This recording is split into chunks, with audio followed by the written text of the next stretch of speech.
صبحكم الله بالخير شباب. طبعا اليوم ما احكي لكم الطيور صايرة بيها كارثة، واللي مبين عليه اكثر شي اللي هي هاي البخارية. شوفوها، هاي الطيور انضبت توك وبداية السنة مله والتهاب بالامعاء، التهاب بالامعاء همين عندها. الطيور اكثر شي بين هي البخارية متأذية، كرمي سامع على خروجها مي وسهال اصفر سنة مله، والباقيات توهن همين بوقا من عندها، فانا عزلتها. طبعا انا توني حطيتها هيك، بعدين احولها هناك بديك الخانة، فحطيت لهن علاج. رحت الدكتور بيطري حطيت لهن علاج. شوفوا وحدة من هاي ما شلون واقفات، هاي وحدة منهن. اكثر شي هاي من كانت الطيارة معوشة، حركتها قليلة، اكلها قليل، مو بشراها تاكل. الاكثر شي هي البخارية. راح الطيورة قعدها مدة العلاج 5 أيام تقريبا، بس علاجات. انا هسه جبت لي العلاجات اوبر شوفوا هاي 4 اوبر ومنجيسين ادوية، كلها ادوية علاجات. وبعدها ورا ما اكمل هذا العلاج ان شاء الله وقامن بالسلامة انطيها وراهن ديدان، بعدها اعطيهن لقاح ونشوف شلون راح ترهم وياهم. والله ما ادري، كارثة صارت ويا الطيور. هسه جوعانة الطيور، راح اعطيها اكل. فحبيت انوه على هذا الموضوع انه الطيور هي وجعانة، لان قامت متأدي فصلها قام بالزايد ربع ساعة وتحط راخي، يعني طيور رخت لين وجعانة. فهذا كل ما صار وياي. حطيت لهن هاي التريشة، كنت اسوي لهن خانات، بعد التهيت انا بعلاجهن ما كملت، موجودة هيانهن هاي الغراض مالتهن، كنت اكملهن وصار توجعن. بعد ما اشتغلت حتى البارحة ما طلعتها انا العصر، ما طلعها حتى ضرقها الكرمون زايد صاير اكثر حسبالك. المهم على كل ان شاء الله بالعلاج تقوم صحتها وترجع مثل الاول. هذا ما حبيت اقول لكم بيه. طبعا ما حكيت لكم على هذا الصغير. قبل يومين فتحت ويا الطيور شوكيت العصرية، طار عندي اخذ له داير فوق البيت، داير ماله قام يكبر كل ما يكبر الداير ماله بعد قام يبعد. طب بذيك المنطقة راح هيج طب جوه قام يبعد، بعدين طب هيك بذيك المنطقة بعيد. هاي الحكي وسريع من يطير عبالك مو هو الاليف واللي يروح ويرجع عليه وهاي. بعدين طب هيج بالاخير اخر شي كان يخلي ويروح هيج طب وهذا الاتجاه قطع شوف، هذا الاتجاه قطع شوف راح بعد انتهى.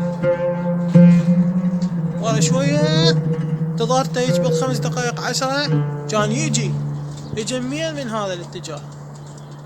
من اجى من هذا الاتجاه تعال شلون طبعا اطلع له طلعت له واحد، طلعت له هذا الفحل هذا. شوفوا هذا شوية ثقيل، مو ثقيل يعني ما يفز، وإنه طيور جوعانة بعد كنت ما منطينه اكل. هو جوعان من طار طبعا بالمناسبة.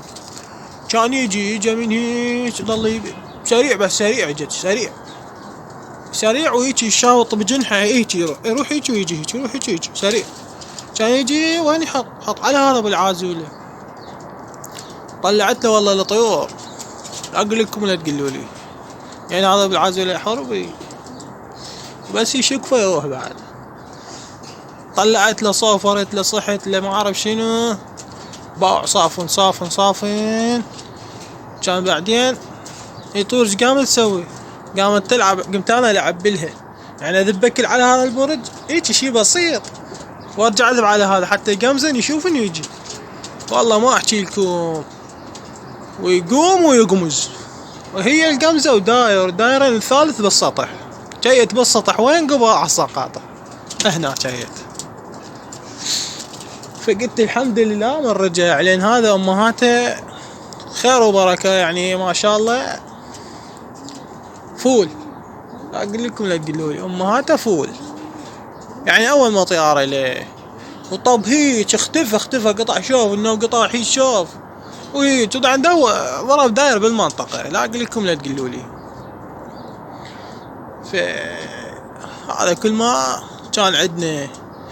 تحياتي لكم شباب. رجعت وياكم نسيت اقول لكم على فد موضوع.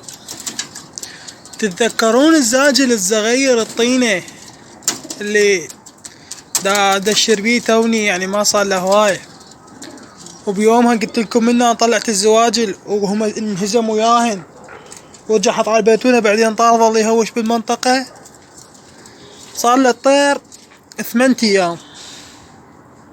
البارحة خابرني واحد عليه بالليل، ما خابرني والله رمش.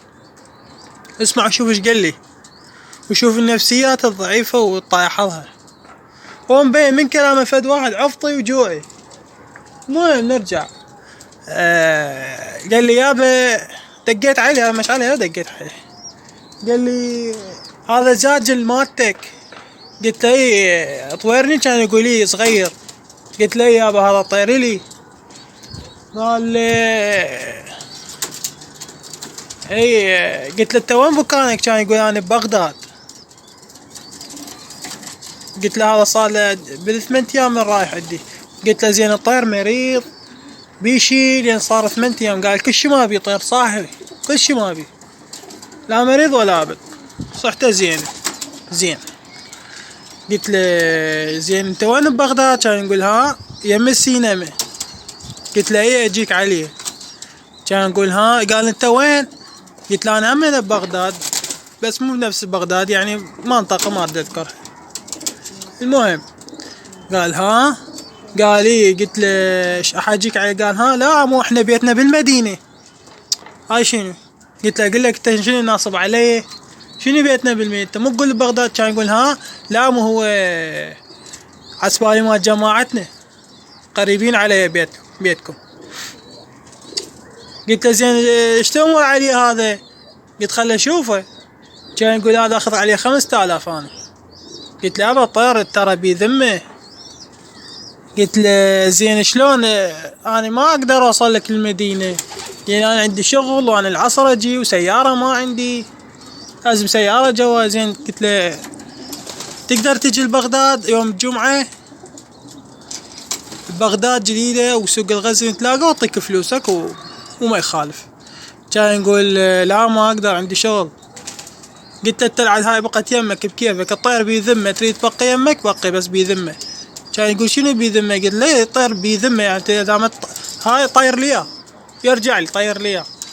كان تدوش يقول لي ويسد التليفون بوجهي حاشا السامع، يقول لي ما تاكل خرا، وكان يسد التليفون. عفته. قلت له بذنبك يظل الطيراني. عفته بعد لا دقيت عليه ولا ابد. هي هاي النفسيات الجوعية، النفسيات الضعيفة. يعني على 5000 غلط علي وصار الطير برقبته وما طياره، وبعد هو نفسيته حشا السامع زبالة. شو اسوي له انا؟ بس شوف الطير ايش قد صار له 8 ايام. يعني البارحة خابرني ويا البارحة 8 ايام، اليوم التاسع له، بس هي البارحة خابرني 8 ايام الا الطير من راح من الصبح. والطير الولد قال لي بصحة جيدة، يعني كل شي ما بيه. و8 ايام يلا ملزوم. شوف ايش صغير وما منطي روحه ورا 8 ايام، هذا اكيد جاع وعطش يلا وقع. فحبيت انوركم بهاي هذا الخابرني حشاكم الطايح حظ جوعي. اللي هيجي الشخص تافه من ورا طير غلط وطالب ذمته. على كل حبيت اقول لكم شنو الموضوع عن الزغير ولعلمكم اشي. هذا ما قلت اقول لكم اياه. تحياتي لكم، لا تنسى اللايك واشتراك. ارجع واقول تحياتي.